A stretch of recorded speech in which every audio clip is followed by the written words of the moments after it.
अहो का कहाँ बड़ू? सब कोई गइल खेते। तो हम का करी? का करी? हाँ? लौकता कि सब खेत रोपही के बा ना? हमरा से ना होई। काहे ना होई?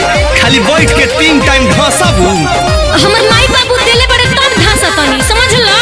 ओहो दातना खिसियात काहे बाड़ू? तो कहे ना खिसियाए, लावे से पहले ना सोचे के रहे। तो सुना चल कर धान के रोपनिया हो। ना ना माटी में लटाइब ना जवनिया हो। अरे चल चल, दुनिया में तुही और खूबसूरते बड़ी। तो बानी ना हो जाई जब धान के कटनिया हो, तुहू के किना देव नथुनिया हो।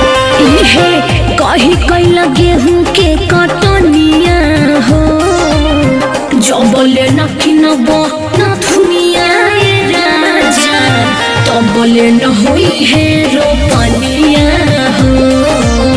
जबले न किनब नथुनिया राजा, तबले न होई रोपनिया हो।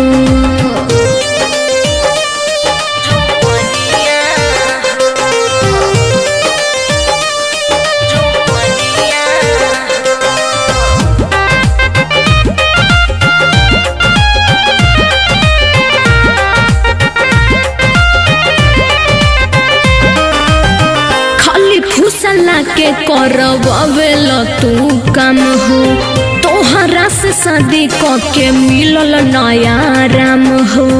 हमर किस्मत फुटल रहे कि तहरा से बियाह भई। अरे किस्मत तो हमार फुटल रहे। बाबू घरे भले तोहर चलत होई फुटानी, करबू न काम तो का खोईबुए रानी।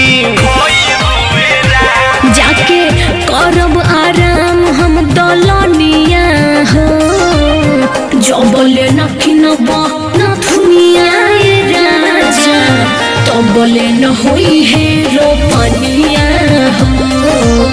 जबले न किनब नथुनिया राजा, तबले न होई रोपनिया हो। अच्छा किन देव चल।